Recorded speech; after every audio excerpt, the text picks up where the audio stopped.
If you haven't heard about Anchor by Spotify, it's the easiest way to make a podcast with everything you need all in one place. When hosting on Anchor, you can distribute your podcast on listening platforms like Spotify, Apple Podcasts, and more. And best of all, Anchor is totally free. Download the Anchor app or go to anchor.fm to get started.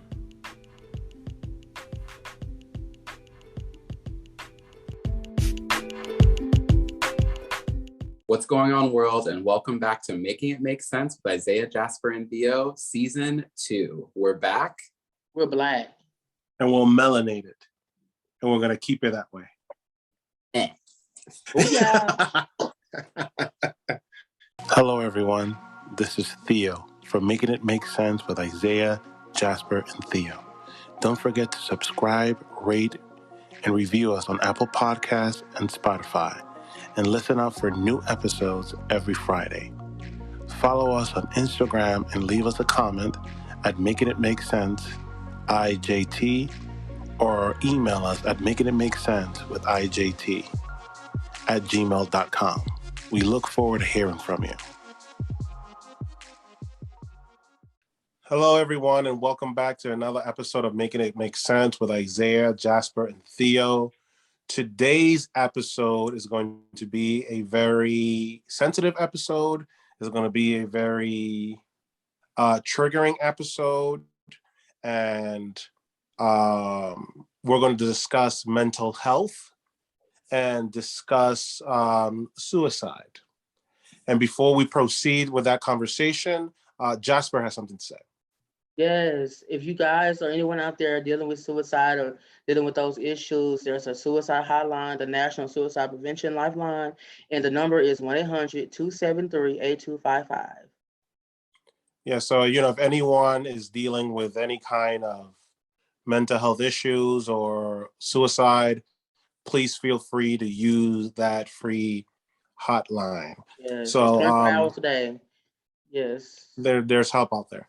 So the reason we're going to discuss this is because of, I'm sure everyone knows the headline that from last week, the actress Regina King, who's a phenomenal actress and she's in everything, her 26-year-old son committed suicide days after his 26th birthday. And it appeared that it was a shock, like suicide normally is. And it just stirred up a lot of things in a lot of people.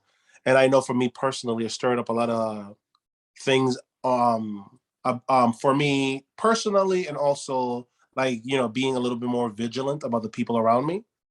Like, who is in need, ask, are you okay? Do you need a shoulder to cry on? Or do you just need to cry?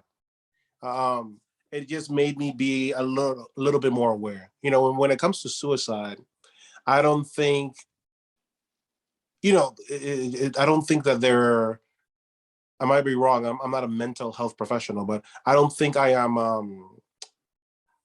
I don't think there's no cookie cutter way of discovering or finding out if someone will commit suicide unless you just say, hey, Bob, or whoever, are you going to commit suicide? So, suicide is normally very, in my experience, I've heard it like, we went out with Bob for his birthday, and then the next day Bob committed suicide. Oh, we just came back from vacation and Bob committed suicide. Oh, we just had dinner and we had drinks. And then, there's so many scenarios. It's not just a one cookie cutter thing.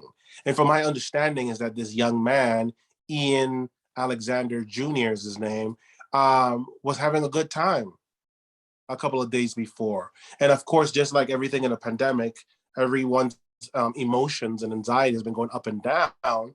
But he was on TV with his mom for New Year's, and he celebrated his birthday. But this damn pandemic has us all in a very dark place. I mentioned in an episode before that I didn't notice how much anxiety I had until I started noticing that I was popping a ton of lorazepam and refilling it more than I usually would. My anxiety was through the roof. And when I was asked, how do you make it through the pandemic? It wasn't through the blood of Jesus Christ and prayer. It was through that because of that lorazepam and having discussions with my therapist once a week. And the pandemic is really putting us in a very dark place, and it's unfortunate that is where we are. So I think what we can learn from this is check on your people, check on your tribe, whoever your people are, whoever your clique is. Check on those dearest to you. And sometimes I think, once again, that the direct way sometimes is, hey, have you have any thoughts of harming yourself? Are you having any dark thoughts? I think it's important to have those conversations with people that you're comfortable with and who are comfortable with you, because you never know. Just checking in on someone can save their lives. So I don't know if you guys have anything else to say. I just think it's a tragedy because I remember that that she was actually pregnant with him when she filmed.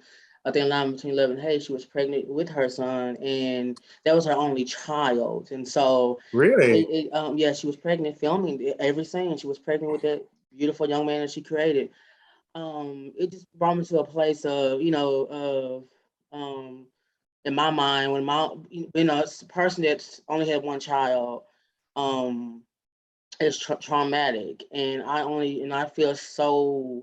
I wish I could hug her. Like I wish I could talk to her and hug her because I saw my mom literally like almost break losing my brother, but she had me. She had another child she could lean on to support her through that grief. And Regina doesn't have another child she can lean on. She has friends, she has family, but when you lose your only son and it's the only child that you brought into this world, it's a sad thing. And mental health is very serious, and it's a daunting thing. And people, I definitely think that checking your people and talking to your people and being aware of the signs, because there are all signs there. And sometimes we can overlook the signs. Sometimes we can, say, oh, they're a little off today, but it's not to be, they're being themselves, but in reality, it's more going on than what we see through our own eyes. And I think it's being to be more cognizant of that and being more aware of the people that we are friends with or family members is definitely important in this situation. I think it's a telling because he was going through something, in battling demons, and in his loved ones, his mom wasn't aware, or she may have seen things and it just didn't think, or it didn't come to her mind and say that I need to really dig deep and talk to my son. Because we all know people, have seen people, been around people, and we notice things and we don't go and ask them, "Are you okay?" Or we don't go and say, "Is that nigga all right?" We kind of look at him and say, "Oh, okay," and kind of go on our day. And I think that it's important with this tragedy that we be more cognizant of that and more aware of those signs and those signals because they're there. So. I agree. It's especially, in Jasper, what you said about her losing her only son, that hit me really hard reading that story anyway, because I'm my mom's only child. And so, you know, I almost, in a sense, like I feel like if, not that my mom's a rock star, I mean, she is, but she's still also human, you know what I mean? And I can't imagine losing a child, I mean, anyway, but losing your only child, I mean, it's just the devastation of that. Like, I don't know, I would never want to think about, like, if I wasn't here and my mom had to deal with that, because it's just like also like this, in a strange way, it's like, and I guess it's weird to say, but it's kind of like my mom always says it's like a disruption in the natural order of things. She says, like, your child's not supposed to go first, like you are, right? Mm-hmm. Get out of my head. I was just thinking that. Yeah. That's true. And so she's, I mean, and I think that's one of the things that's scary, for mothers with, I mean, for a mother in general, but if you have like one child, like, my mom is like constantly like checking in with me, and and she knows, like, I'm generally like a at least on the outside, I'm a generally cheery and happy person, but this, just with the pandemic and whatnot, it's brought to the surface like things that I've struggled with for a long time in the first place. So I've struggled, and transparently, I've struggled with depression and There was a period in high school where I had, I had manifested like a suicidal ideations and things like that. And it's obviously it was something that I had to talk about, but I think now it's not when it's depression for me, it's not so much not wanting to be here. It turns into where I don't really know that like a lot of people that know me like notice it or pick up on it, but I'll like retreat because I'm going through something or I'm experiencing incredible anxiety. And I think a lot of people will think like if I don't, like I'll go like for a few days and I just won't talk to anybody. Like and I won't, or I just won't answer anybody, or I won't respond. And it's because I like literally can't bring myself to talk to anybody, like barely, sometimes even, I mean, my husband, because he lives in the house with me, but like my mom will call and I like, and love you, mom, but like, I won't answer because like, I literally don't have, like, I do not have the bandwidth, like emotionally to like speak to anybody. And, that's when it calls them, let me call my therapist, like, let me schedule an appointment. But it's like, there's sometimes where I won't even do that because I just can't.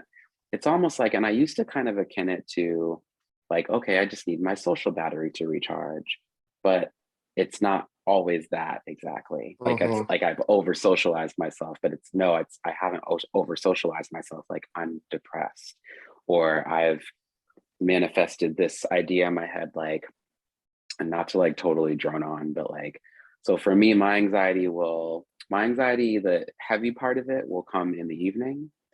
And so I have trouble like sleeping at night sometimes. So I'll zone in on this thing where I'm just worried about that only. Recently, it has been, and this is going to be super really cathartic for me to say out loud because I'm trying to move through it and out of it. But lately, I've been having incredible anxiety about mortality and about, like not like me not being here, but my mom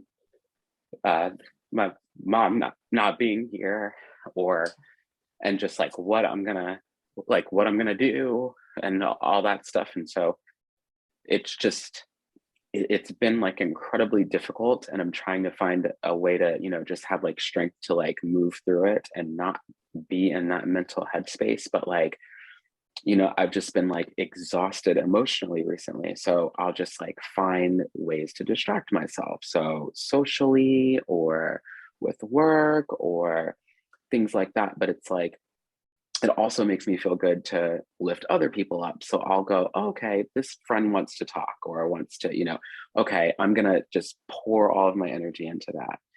But it feels isolating and really lonely sometimes because I feel like as much as I know I don't have to be performative on that level, and I won't be, I'll do it anyway because it's like almost it's better than like having anyone pity you or look at you like you can't handle your own life emotionally, like you can't handle these little things, and it's overwhelming. But sorry, I don't want to take up the whole everything. No. But I guess I'm trying to say that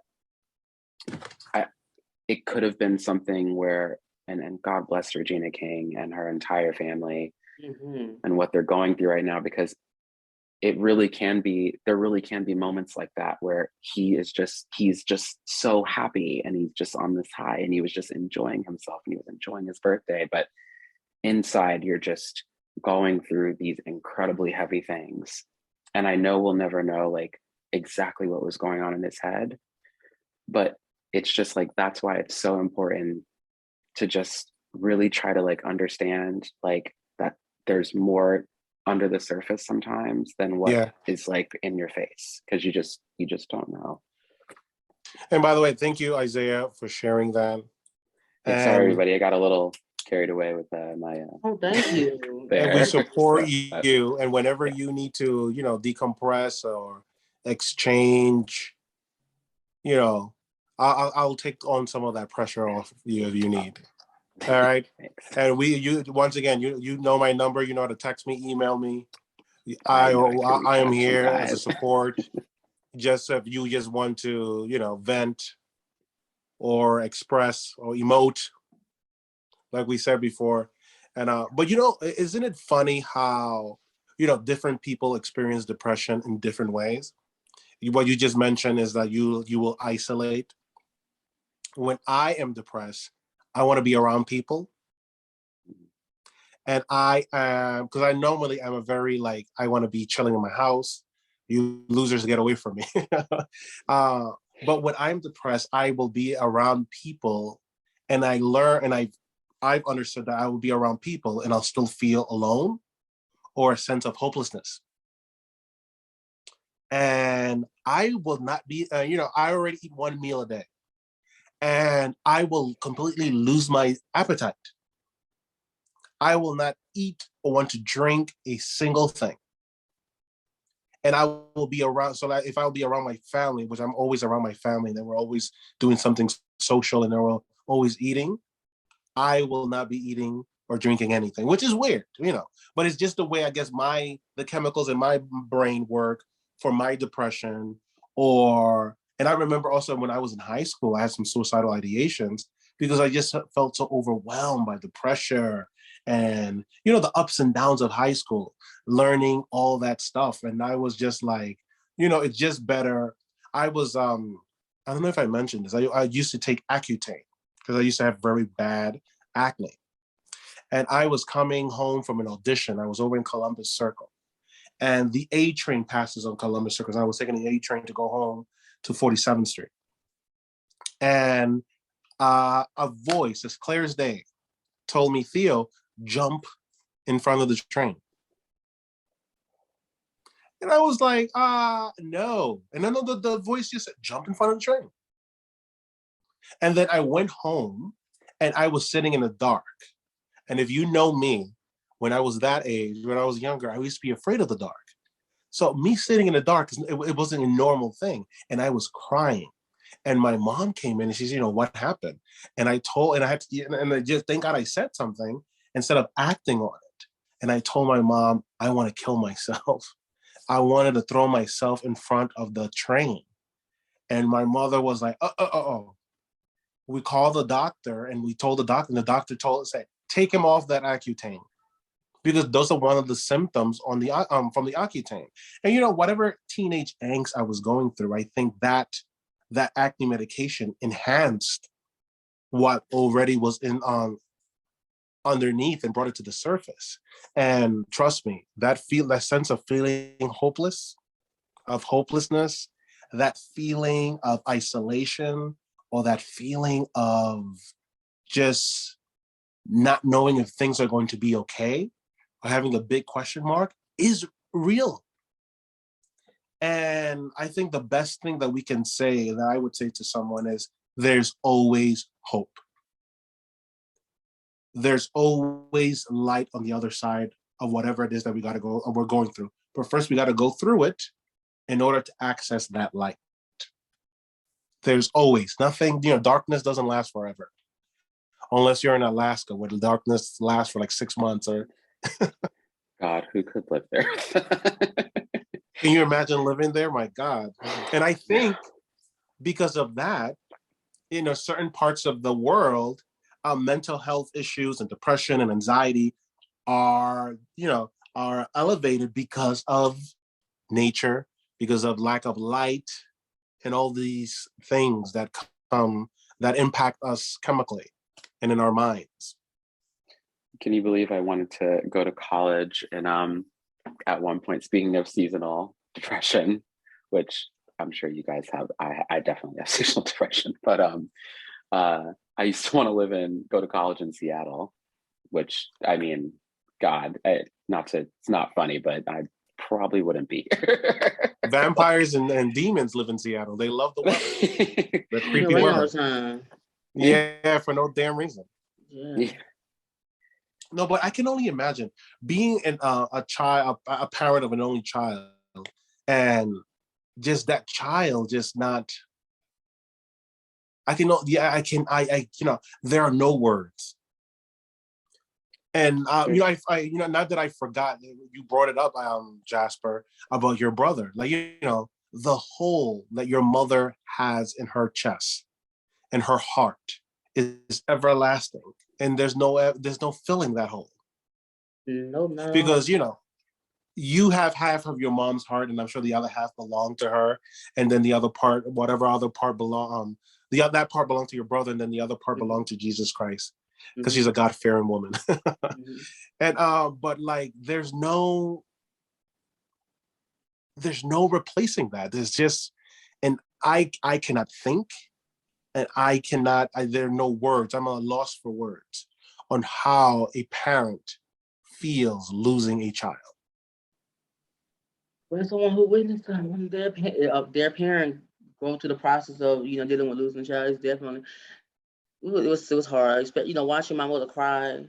So I don't seeing your parent, seeing my mother cry for me because I'm the baby, so I'm the last child she had.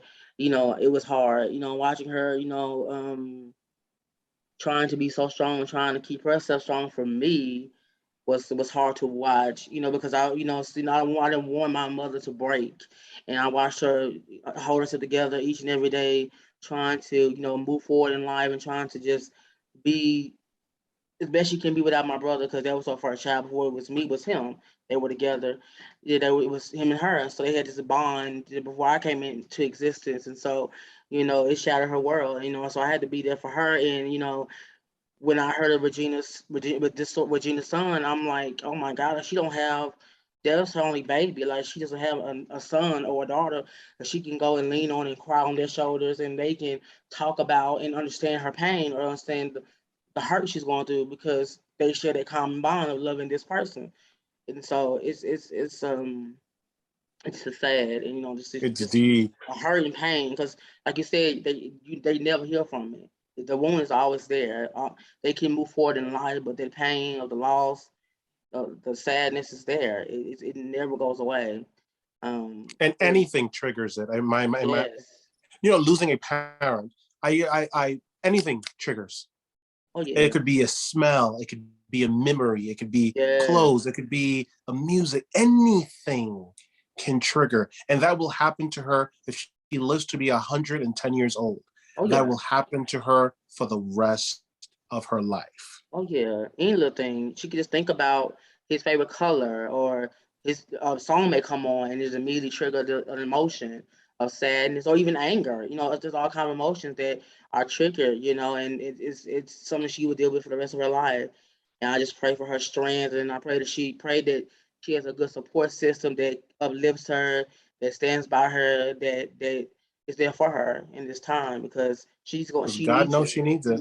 She needs it. My And you, mom had it, and she had it, and she needs it. But now more than ever, she needs a good, solid support system that's genuinely there for her and genuinely cares about her well-being and her mental health. Because this could break a parent, a mother, because she carried this life in her body and brought this life into the world. And in this life, she watched grow into a phenomenal young man that was doing amazing things. And that was her escort to these award shows, and was her date. Like, that was her date. And that was her rock. That that was was her boy. Yeah, that was her boy. That was her rock. That was her foundation. He kept her going. He motivated her to do things, and continue to move forward, and become this great, phenomenal actress that we know. Like, him being there was her. He was her support system, and now she doesn't have it. And I just pray that she just she finds the strength that she needs, and that she has some solid shoulders to lean on during this time. But as you're speaking of depression, and you guys are sharing your depression stories, I have my own depression story. I dealt with depression off and on for years. I had a suicidal moment when I was in 8th grade. I actually, like, I don't. It was like I found myself going into a dark place during that time. Because going through the growing pains, and trying to find myself, and figuring out who I am, and trying to figure out, who is Jasper at that age.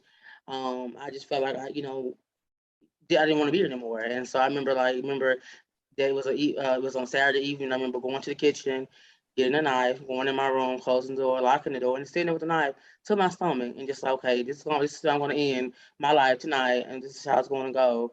And I just sat there in the dark, like I was in the dark room, and I was just because I was over it, like I was like, you know what, fine, I don't have to be here anymore. And it, and what stopped me was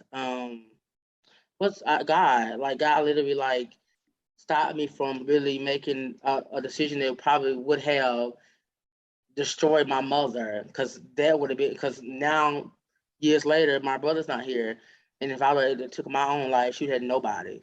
And so, and there was one of multiple times where I contemplated wanting to end my life, because the mental health is something, and when you're going through dark times, the demons that goes through that's in your head, it tells you to do these things, or that these triggers, because they're triggers too. It's a dark place to be, and You I see never no thought light. no light, and I never thought I would be, because I'm normally a fun, I laugh, happy person usually, 80% of the time. So for me to find myself in a place where I want to end my own life, I never thought it could be me. But we all go through things in our lives, and yeah, But it's thank God he stopped you and let you yeah, see the light, because we have you here yeah, where you belong. yes, And well, sir. and I think it's important to let people know also, you know, communities of color, Black communities, do not often speak openly about these very normal things. Depression and the sense of hopelessness is very normal, especially in dark times like this. And what's also very normal is seeking help. If you do that through your ministry, through your church, through your pastor, through counseling, through a psychiatrist, through therapy, seeking help and getting that darkness out of you and out of your mind, and exposing that dark space with light. Oh yeah. And that reminds me of, I was like, this little light of mine. Okay, I'm come on, gonna let it sing. shine. Okay, vocals. Remember that song? Oh Because my god. we have a little light, but unfortunately life just comes and tries to like snuff Wash it. that. Yes. Yeah, Snuff it out.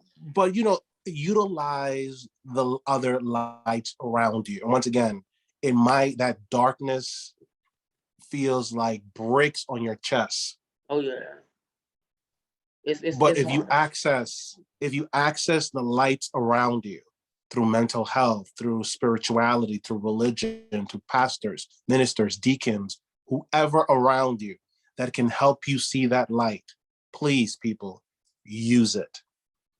There's no Yeah. such And thing. Because if you're seeking mental health services and that makes you crazy, then welcome to the club. We all crazy. Oh yeah. And but like you guys mentioned the pandemic, like I shared with you guys like I think last week, like it's driving me insane. Like I literally like had a moment. Like I'm just like I'm over this, because it's not life. Like I don't feel like this is not the life I'm known to live. Where I have to get up, wear a mask to live. We're Like surviving. to survive, and like it's overwhelming, and I found myself going to that dark place again, where I'm like, is this worth me getting up and living in this world? Like, is this worth it, or is this worth it anymore? Like, like, Yes, it is. And yes, is it you are. better for me just to be, just to go ahead and just move on to the next realm of life? Like, is it worth me getting up, putting a mask on, and having to sit here and look and live, and this is my norm? Like wearing a mask, like I'm so over it, and I'm so frustrated, and it's like it's triggering, because I'm like, this is not what I signed up for. No one signed up for this. And so like COVID has definitely done a number on me. We in year 3. Like it's getting worse. It's getting worse and worse each year. And that's why I want to tell you, fuck you, COVID. Exactly. it's Exactly. too Fuck you, much. COVID. It feels like you know, I think that's one of the things. It's just like it feels like a tunnel that we just like that just keeps getting longer and longer and longer. And it's Yes. like there's no like but I have to say, like, I just have to like keep telling myself, like, okay, like there's more to come. Like that's not this. Like it's not just gonna be this, or this is not everything. Like there's more. There's other things that I can look forward to, like in my life, and that this is, not the only thing. And one of the things I wanted to say too, like, is, and especially just for us, like as people of color, and specifically, like, queer men, like, there's resources out there that you don't have, if you don't feel comfortable speaking to someone that doesn't look like you, that's okay too. You can seek out resources from people that look like you, that are, like Theo was saying, whether that be, religious resources, or within the church, or whether that be, in mental health, and, with therapists and psychologists and psychiatrists and things of that nature. There's resources like that. Like for me, like, blackmenheal.org, a little shout out, like you can find resources through them, through your insurance. And I know it's like stressful and it's annoying, because it definitely like was for me and continues to be. But like, you can, if you feel like you want to speak to someone that is Black or queer just like you can do that and feel comfortable and feel good about it. Because I've had therapists before that don't look like me, and it's not so much about you looking like me, or having the same orientation as me sometimes, but sometimes it's because you might not be able to advise on something or tell me that it's going to get better in the way that someone that experiences my experiences could.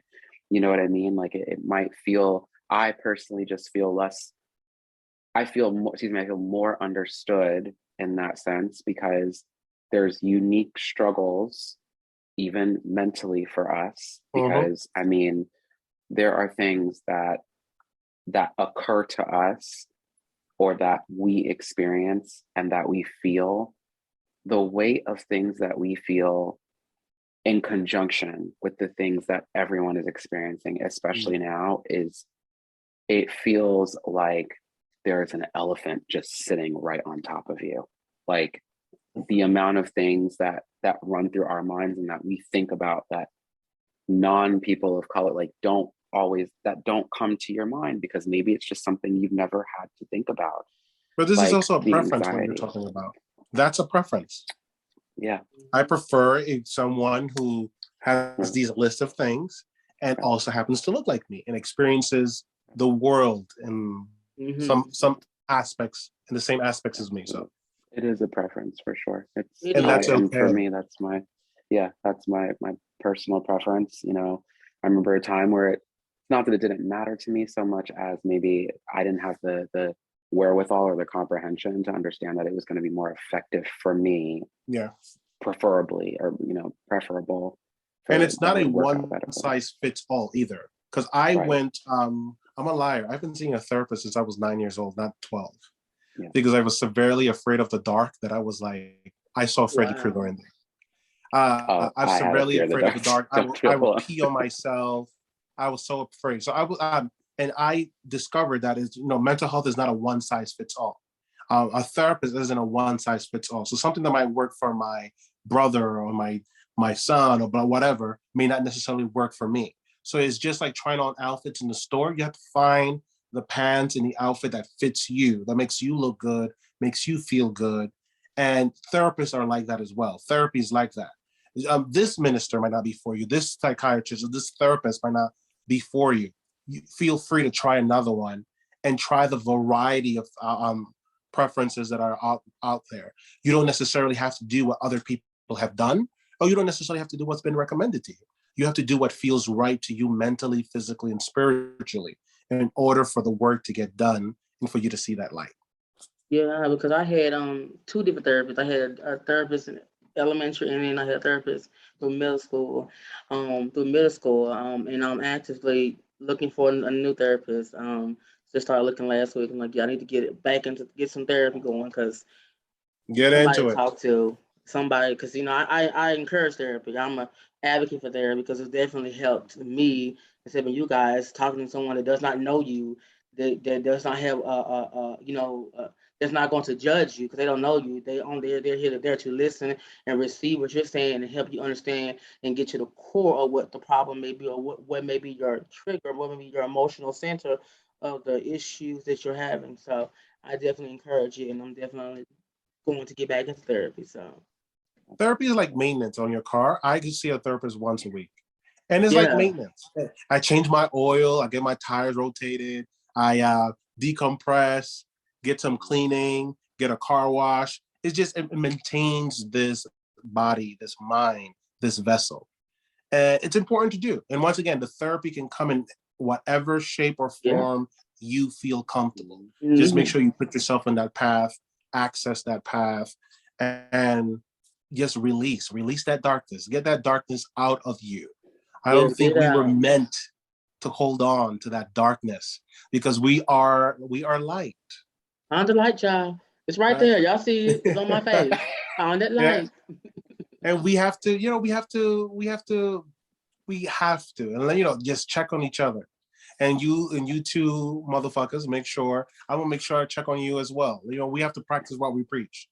We Come have on to check now. on each other. We have to check on those around us, and that includes the three of us. We have to check on one another when you're feeling down, when you're feeling like that darkness is trying to take away your light. My number. Feel free. The door is open. That door is open, not closed, and no judgment. This is a safe space, and I got your back. We can fight the darkness together. We'll kick that darkness ass. That part. Vice versa. Vice versa. Vice versa. Great. It's important. Oh, and then Jasper, Um, please share that number again and let folks know Yeah. where they can receive some help. Again, if you are dealing with suicidal issues or just having those thoughts, the number again to the National Suicide Prevention Lifeline, which is available 24 hours a day. It's 1-800-273-8255. The number again is 1-800-273-8255. And Isaiah, what is that information that you gave as All well? right. So it is, let me just confirm that for everybody. It should be blackmenheal.org. I think sometimes you feel like you might, like I said, like you might just want somebody that looks like you or that understands your experience, and that can be a preference sometimes, and I think that preference can be like a huge conduit to our healing. And I think people open up more when they feel more comfortable. You express and you emote more when you feel more comfortable.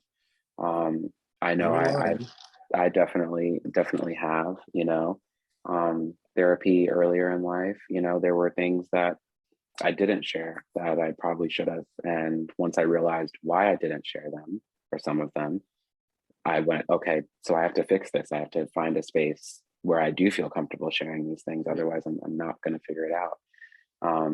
And remember, it's, and I think you guys said this earlier, not only is it not a one size fits all, it's nothing.